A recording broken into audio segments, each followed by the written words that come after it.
All right, guys, I'm back. It's January 2nd in the NHL, and I got a play that I absolutely love for us to lock in for today. But before we do, let's recap last time. Oh, another winner right there, baby. The Florida Panthers, a 5-3 winner over the New York Rangers. Oh, it feels so good, doesn't it? Bringing us to, on the year, 19 wins, 11 losses for 63.3% winners in the NHL. I put the slide up here for anybody that's new to the channel or, maybe stumbling across the channel. And, it's nice to know, is there a measuring stick? How do I know if I want to subscribe to this channel or not? So last year in the NHL, 38 wins, 23 losses for 62.3% winners. So when you add up all the bets over the almost 2 years that I've had the channel, 91 NHL bets, we're hitting at 63% winners. Our average odds bet is about minus 126. Just so you guys understand, we're not betting huge favorites. We're not, some people out there, play this minus 220. We're not doing that. We're not doing that. So like I said, we are quality over quantity on this channel. I'm a little different than maybe some, YouTube channels, sports bettors, whatever, where they're happy hitting 54, 57%, but playing a bunch of games. Okay. It's more about, the quantity over the quality. And they're like, I can still be profitable doing that. I just don't like that, because when you're hitting, like, say 54%, that means like you're almost losing like about the same amount as you're winning, and you're playing a ton.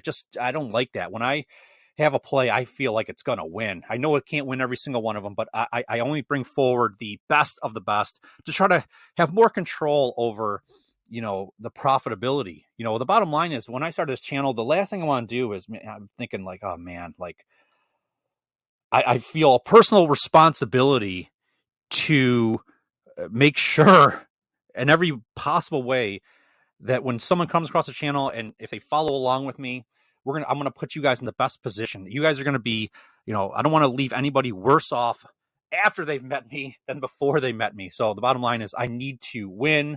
And this is just the way I go about doing it, to win at a higher percentage. Like I said, quality over quantity. Jeez, I can't even get it right. Okay, let's just move on here.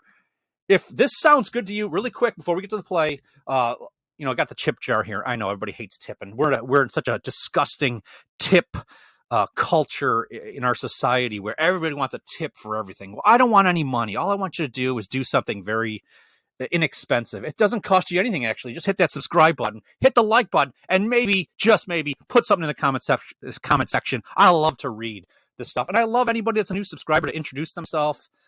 I just absolutely would love it. So let's move on here. Let's get to the play that I absolutely love for today. Give me the Colorado Avalanche over the Buffalo Sabres. We're going to play the 60-minute line. Maybe it's called in regulation, or even better, the three-way. Just the bottom line is, if you're new to the NHL, you don't understand what's going on.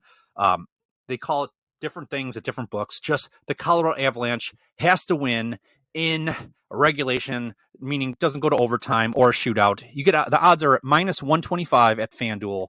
Like I said, the Colorado Avalanche playing the Buffalo Sabres, absolutely love the opportunity here in this one. When you look at advanced analytics, by far the better team is the Colorado Avalanche. Now, I always try to look for, what could go wrong, right? So a storyline that I remember very vividly was, not too long ago, we had the Colorado Avalanche playing the Buffalo Sabres. Like I said, maybe it was 3 weeks ago in Buffalo. We had Colorado. Buffalo was, after the first period, was up 4-0. Like, what the frig is going on? What the hell's going on? What the hell, man? I can't believe this. We're going to lose this bet. Oh, nope. Colorado came back to win a 5-4 to get it done for us.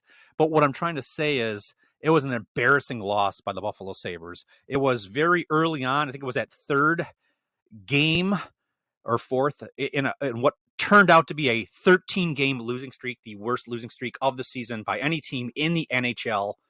I always think, like, well, is Buffalo going to remember this? Are they going to come? You see, a lot of times it's, the better team, no matter what sport, doesn't always win. Okay, a lot of times it's who's more motivated to play.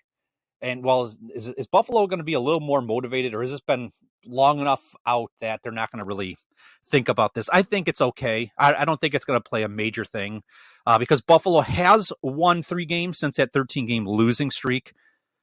They recently lost, so I think that's kind of like done. They got through the losing streak. They had a little bit of a winning streak there, and it's time for you to come back down to earth and bow down to the better team. I think give me the Colorado Avalanche minus 125, like I said, in regulation at FanDuel.